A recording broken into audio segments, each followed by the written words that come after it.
The Far Cry series is a lot of mindless fun, but it also has a lot of complex characters. Most notably, the villains. Whenever anyone mentions villains in Far Cry, they usually think of Vaas. And don't get me wrong, he's not a bad villain. However, I've always had a soft spot for Pagan Min. I've always loved his character, and out of the entire franchise, he is the one that has always stuck with me the most. Pagan is the flamboyant and unpredictable dictator of Kyrat. I never really knew why he stuck with me so much, but he has. So I wanted to look into his character and break down his psychology and his motives a little bit. Originally, this video was going to be talking about just Far Cry 4, but then I remembered Far Cry 6 DLC Control, where we can learn more about his character's past and mind. So let's dive into Pagan's history, motives, and mind, and let's see what makes him tick. And if you like this video and you want to see more stuff like it, why not subscribe? You know, all the basic YouTuber stuff, as I always say. And if you don't like the stuff in the future, you can always unsubscribe. So, no harm, no foul. Shoot. Stop. Shoot. Do those words sound the same? But it got out of control. I'm sorry, I didn't hear you. What'd you say? It got out of control. Got out of control. I hate when things get out of control. First introductions are everything, and they're a massive staple in the Far Cry franchise. So why does Pagan stand out so much compared to the others? Far Cry 4 starts with a very peaceful and calm intro with more of a beauty and peace sort of vibe, while we get a replay of a voicemail about our main character to RJ as he is going to Kyrat to return his mother's ashes. Then we transition to the inside of a bus and we instantly notice the difference between the beauty and the poverty. Already before we have met Pagan, there is one big difference that Far Cry 4 has compared to the other games. Unlike its predecessor that started off the game with a massive party sequence to them being a hostage, this game is very calm with no sign of anything going wrong. This can also be seen with the games afterwards. Far Cry 5 and 6 may not be as energetic as 3, however in both you get the sense of things being wrong straight away. Whether that be video messages from the civilians talking about the cult in 5, or it be the dictator in 6 giving a monologue. You can see that things are already bad. But for RJ in 4, he is still traveling in a peaceful environment until he isn't.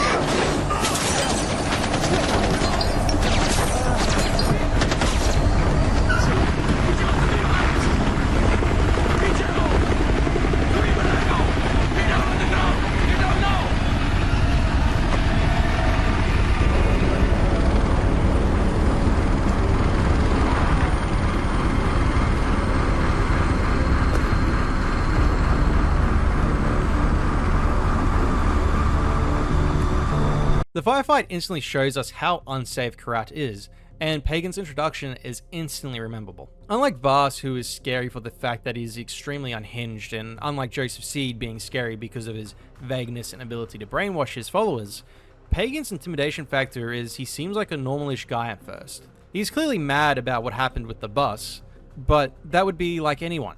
Imagine you're at work and you're meant to look after a kid, and you lost said kid. Your boss wouldn't be happy with you.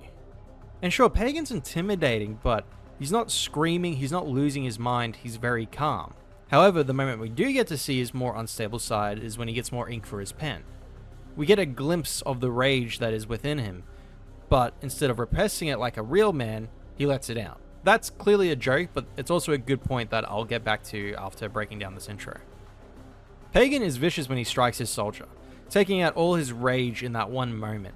He lets himself go, maybe just a little too much, but once he is done, he regains his composure. Once he's composed himself again, he's bothered about his shoes, and not that the fact that he killed someone. He instantly goes to RJ and shows his excitement and joy of finding him. That's something no other Far Cry game has done.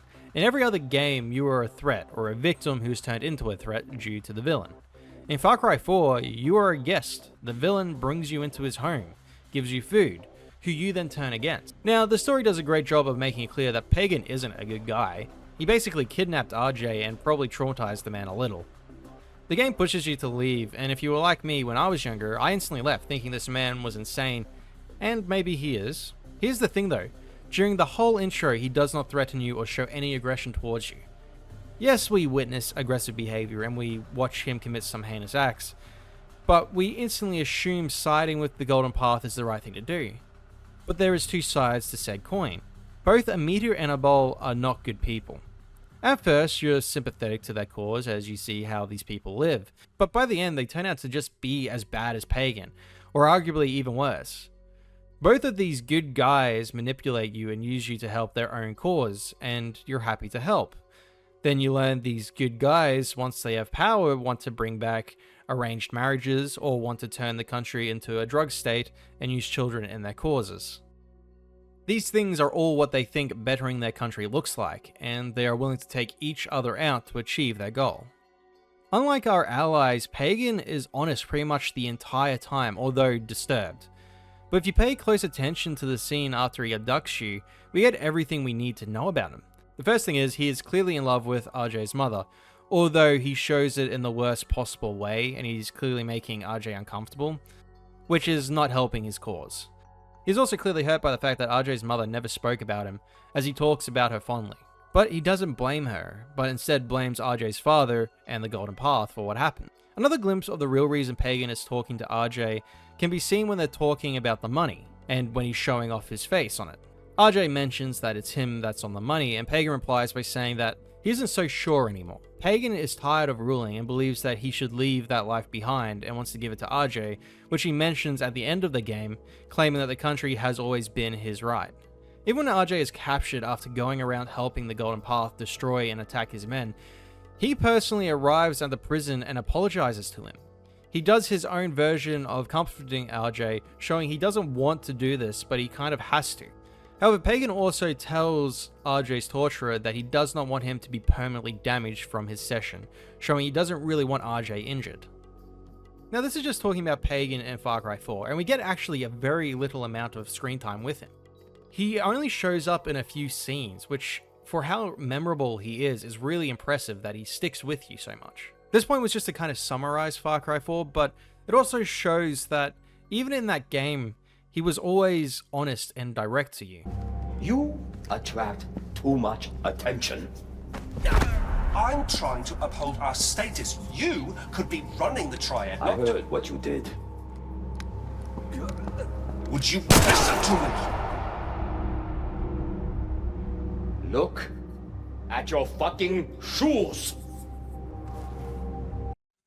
So that was most of the scenes we get from Pagan in Far Cry 4, but within Far Cry 6's DLC Control gives us a glimpse into his mind and past. It's also interesting to note that he says in the intro of Far Cry 4 that he hates when things get out of control, and the Far Cry 6 DLC is named Control. Pagan has some serious daddy issues. In his mind we can access memories of his father, one in which where Pagan talks to his dad about being in a fight at school where he hurt other children. His father's response is to bully and belittle the young boy and call him a girl.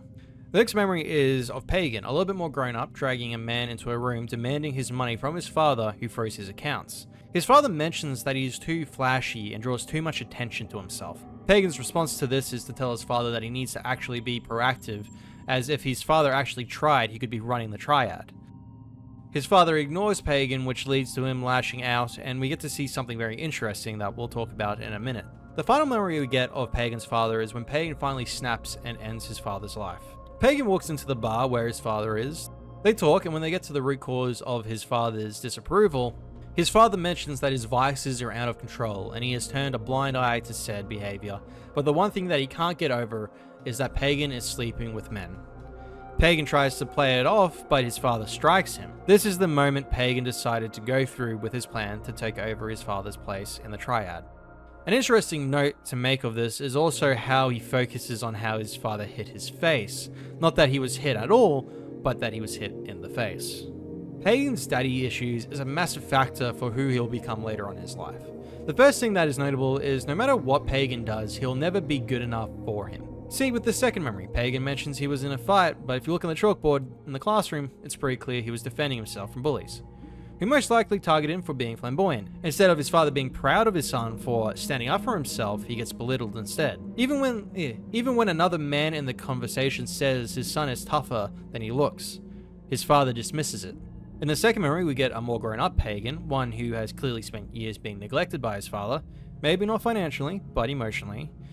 And Pagan loses his cool and straight up executes a man in front of his father, just so his father may actually give him some attention. but all his father does is insults him for getting blood on his shoes. I believe this is the moment Pagan probably decided he was going to end his father's life. In his final moments with his father, he got belittled, assaulted, and not taken seriously. Pagan's father always underestimated his son. Even when he had a knife pulled onto him, his father didn't believe that Pagan would actually do it. All these things would have shaped Pagan, which we get to see.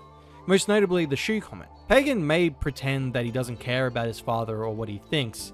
However, a lot of the things he does is to gain his father's approval, or to prove him wrong. For instance, the shoe comment, as I've said a few times, Pagan cares about the blood on his shoes, and he is disgusted by it, which he only probably cares about because of his father. Sure, that's one example, but there's much more. Pagan's father tells him he'll never be successful with all the attention he brings onto himself. So when he becomes the leader of Kyrat, he has statues made of him. His face is on the currency. Pagan is screaming at the world to look at him. And I mean, you gotta give him credit. He proved his father wrong. Another interesting thing to take note of is there's no mention of Pagan's mother anywhere. So he was clearly just raised by his father, who, if you might have heard me before, works with the Triad. You know, that criminal organization that's known for cutting people's fingers off for mess ups and stuff? Yeah, that organization. So it's no wonder why he has some issues and has no problem with violence. We also get to see how his theatrics helped him gain supporters. Pagan understands people and he's a very good manipulator. This can be seen as he uses his father's head to make a point and to get the loyalty of his men to get them to work for him. He understands that fear is a great motivator. He also knows how to bargain. He got the loyalty of his second command Yuma by killing a bunch of people to gain access to her inheritance. He knew that she loved him and he used that to his advantage to keep her by his side. She was also with him when he betrayed the Golden Path and took over the country. Interesting thing about this interaction, Pagan says that he made the right choice leaving Hong Kong and ditching the Triad. But in the comic book Family, it is told that Pagan kept betraying people after his father, which led to his own men trying to kill him. After he left the country and went to Kyrat, Pagan killed many to achieve his goal. When he finally reached the throne, he had one last thing to do. That was to end the life of the current ruler, a child. Pagan mentions that he does not wish to do this, but ultimately he has his own goals to accomplish. Thus, he became a ruler. To bolster your Kyrati cultural image, as you requested, sir, may I present to you Ishwari Gale, the Tarun Matara. My king. Ooh, Kyrat's living goddess bowing to me? Oh, I could get used to this. When Pagan became the ruler of Kyrat, he enjoyed the luxury the country had to offer him. However, where was he meant to go from there? He was a ruler, a king. He had everything he wished for. Well, that was until he met arguably the most important person in his life. He met Ishwari Gali, the religious figurehead of Kyrat. He first met with her to bolster his appearance within the country and to solidify his power even more. However, he would start a relationship with her, even though she was initially sent there by her husband to spy and possibly kill him. They would spend a lot of time together, and eventually Pagan would conceive a child, Lakshmana. Pagan would not be excited for the child at first. He would debate the topic with her, but ultimately she would choose to have the child. This would be her second child, right next to RJ. Ishwari would tell her husband, Mohan, that the child is his, which he would believe for a little while at least. During this time, Pagan would truly be happy for the first time in his life. He may not have wanted the child at first and would make negative remarks about her. However, when we look into his mind, Pagan makes it very clear that he truly did care for the child. A good example of this is when Pagan decided to destroy the religion of Kyrat. He sent his men to raid the churches to sell what was valuable and destroy the rest. In his own mind, he did this for his daughter, so she wouldn't have to go through what her mother did. Because keep in mind, their religion is okay with children getting married off, and it wasn't necessarily the most ethical of belief systems. Although Pagan was starting to feel true happiness, it would not last, as Mohan would find out about Ishwari not being his child. In his rage, he would end the life of Pagan Min's daughter, as Mohan did not want Pagan having an heir. After the death of Lakshmana, Pagan would say his goodbye to his daughter. I will make them pay for what they did to you. What they did to me. I won't be back, my dear. This is simply a promise. Goodbye. After this, Ishwari would realize that both men in her life are monsters, and she planned to flee the country. She would kill Mohan in revenge for her daughter and flee the country to America with RJ. Pagan would try to convince her to stay, but he kind of messes that up tremendously. I am not going to America. I didn't ask you to. So you're what? Leaving me? Me? I'm leaving Kyrat. This place. What you and Mohan have turned it into. Kyrat is what killed her. I won't lose another child to it. Think about what you're saying. Stop. Stop! What are you? You belong to me. Dead child or no, you are not going anywhere. Let go of me. Wait, I didn't mean that. That wasn't me. Ishwari! Ishwari! Ugh. I hate sad endings. After all this, Pagan would go back to ruling the country, and he would use the death of his daughter as an excuse to tell people why he is the way he is. He also talks poorly about Ishwari to his men. However, when you dive deeper into his mind, he'll admit that Ishwari was the only woman for him, and he knew he should have gone after her once she left. This also comes back to what happens when we meet him in Far Cry 4 at the dinner table. He mentions how you don't realize you love someone till they are gone, and it's safe to say this is exactly how he felt about Ishwari. Pagan would spend the next few years ruling the country while a civil war carried on, and in reality, Pagan was sort of winning. See, Pagan was a shut-in for a very long time after Ishwari left. In reality, Yuma, his second-in-command, took over the role of commanding his army for him. This is also a good potential reason on why Pagan's men were trying to kill RJ, even though Pagan didn't want him dead. Yuma did not like RJ, as he most likely reminded her of Ishwari. Pagan also just had an unreasonable amount of respect and belief in RJ, as it's known there was a betting pool on whether RJ would survive, and Pagan was the only one who bet that he would beat the odds. Before RJ showed up, nothing really brought Pagan happiness. Ultimately, he had finally one last chance in his eyes to have what he truly wanted: a family. He learnt that RJ Ghali was coming to the country to spread his mother's ashes. You can see the excitement in Pagan when he learns that they know what bus he is on and when they know he's in the country. He stops what he is doing immediately and goes to grab RJ. I believe he views this as an opportunity to be close to someone, as keep in mind, even though he has had a lot of power and control of Kyrat, Pagan is profoundly isolated. His relationship with his father and the history of everyone he's ever really loved, and his lack of genuine allies probably has made him a ruler who can never truly trust anyone. RJ is his last chance to develop a familiar bond, at the very least to have an heir, as Pagan makes it very clear that he has always planned to give the country to RJ. Even in his mind, we see that Pagan was ready to die. His idolized version of this would have been him sacrificing himself for RJ while setting him up to be his next successor.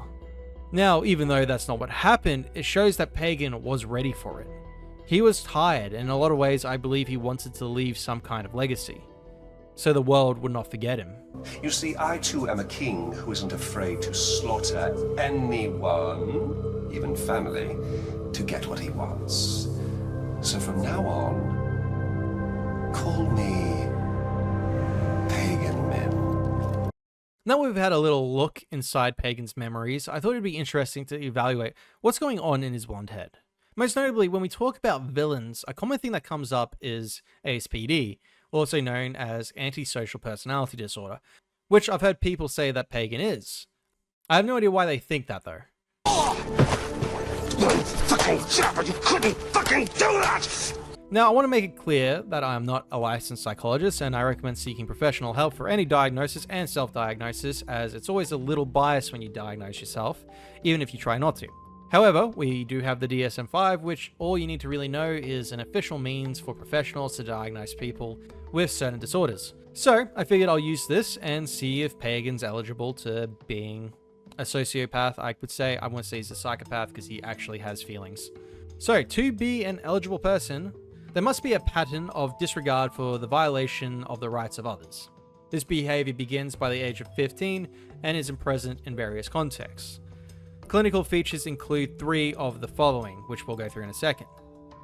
Okay, well, it's hinted at that Pagan was violent in school, and it's safe to say that he probably stayed that way the rest of his life. However, there's no other direct answer to this, but I'm going to assume, like a true professional. So, Pagan will need to show at least 3 of these behaviors. 1. Failure to conform to social norms concerning lawful behaviors such as performing acts that are grounds for arrest. Okay, well, I don't think this one is too hard to guess, but Pagan is very much not someone who likes to conform, and there's plenty of grounds for arrest. 2. Deceitfulness, repetitive lying, use of aliases, or conning others for pleasure or personal profit. This one's a little bit of a challenge depending from your experience. If we are looking from RJ's perspective, he might not actually fall into this category. However, it is clear that he has done this and probably done it many times before. I mean, he manipulates Yuma to gain her wealth and gain her loyalty, and he lied and betrayed his allies to take over Kyrat. Number 3, impulsivity or failure to plan. Pagan doesn't necessarily seem too impulsive, so it's a little hard to say. He seems like he enjoys to be calculated, especially through Far Cry 4. The only real impulsive thing we see him do is in the beginning of the game. However, in the Control DLC, we get to see more of his impulsivity. For instance, when he takes down his father. He mentions that he didn't plan to do it yet, but he does it out of rage anyways. So I believe he is impulsive, however, I don't think he has issues making plans. This could also be a sign of him growing up and learning to control his more basic instincts. Number 4, irritability and aggressiveness, often with physical fights or assault. No, I don't think he's done anything like this, has he? And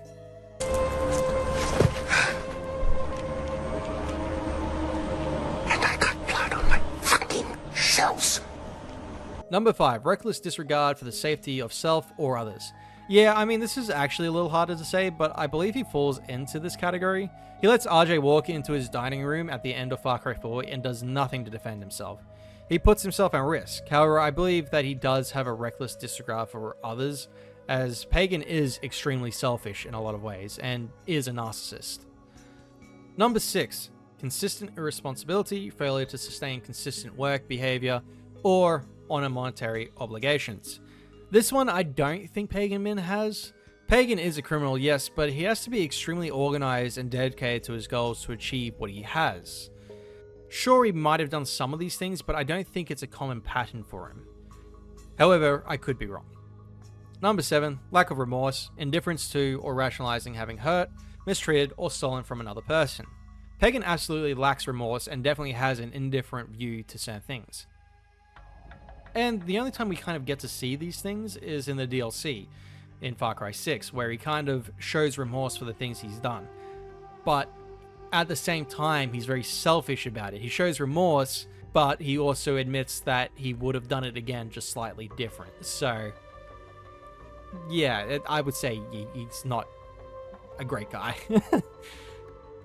However, going off of this, it is safe to say that Pagan probably, most likely, is a sociopath. He still does care for people, just the people that are close to him, and people who affect him directly. When it comes to anyone else, he has very little care in the world about them, as long as they're not in his way. And okay, we're on to the part where I lost a bit of the script, so here we go. Talking more about Pagan's psychology, Pagan blames himself for a lot of what happened with his daughter. Sure, he blames the Golden Path and Mohan, but he does mention in his mindscape that he should have known better and knew what would have happened if Mohan found out. This is a common trend for Pagan, as he constantly blames himself a lot for what his family went through. I mean, the alternative version of Pagan, which is the big bad within the DLC, literally executes his daughter. It isn't too hard to realize this is a representation of how Pagan blames himself for how things ended. Pagan portrays confidence and a lot of self-love, which I believe is due to how he was brought up. Pagan tries to love himself because in his own eyes, no one will ever really love him. Well, that was until Ishwari. However, even when he was with Ishwari, Pagan would sleep around with other people. I believe he does this as a way for him to gain validation and to prove to himself that he is as desirable as he thinks he is. You can also tell that his vanity isn't just an act, as he literally sleeps with his body double. Another thing within these memories to note is Pagan doesn't really remember things the way they truly are. most notably with Ishwari. Ishwari is normally kind and praising Pagan throughout this DLC. I'm not talking about the actual memories, not the ones that are locked behind a metal vault. I'm talking about the voices he hears when he's roaming the world. These voices are normally always praising Pagan, except for the other version of himself. However, when you relive one of Pagan's more rough memories with Ishwari, she will start screaming at Pagan on how she hates him and how he is responsible. However, he responds by saying that she doesn't sound like her normal self. After this comment, her screaming voice will fade out and her calm and praising voice will return, representing the denial in which Pagan lives in. He knows he is responsible for his actions, however, some stuff is too painful for him to truly accept. Pagan is a flawed and damaged man, but we know he does care for his family, as at the end of Far Cry 6's DLC, he mistakes the end to be heaven, and his version of heaven is going to spend eternity with Ishwari, RJ, and Lakshmana till the end of time. I just want you to know, you're absolutely perfect. Everything that's ever happened, it's not your fault. Mohan, Yuma, those filthy terrorists, they're the bad guys, not you. I love you, Daddy. I always will. I did it all for you. Everything was for you. Pagan Min has always stuck with me as one of Far Cry's most fascinating and complex characters. What makes him stand out from other villains in the franchise is his sense of self-control and relentless ambition.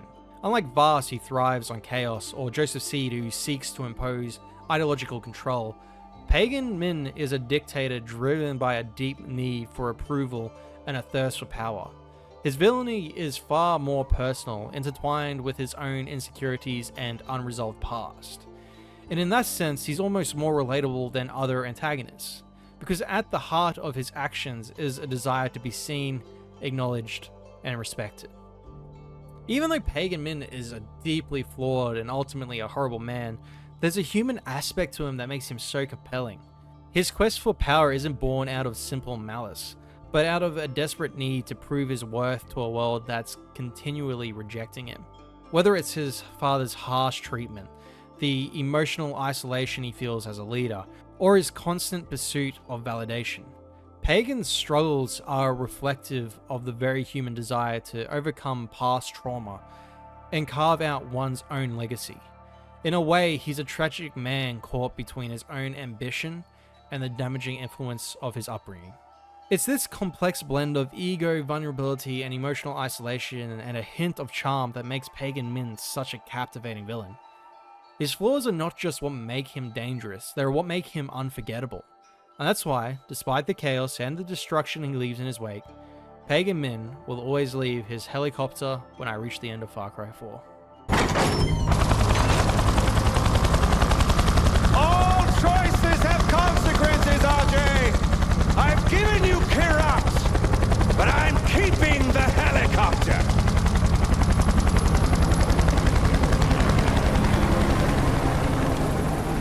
Hi, Cameron Jack here. As always, I appreciate you taking the time to watch this video.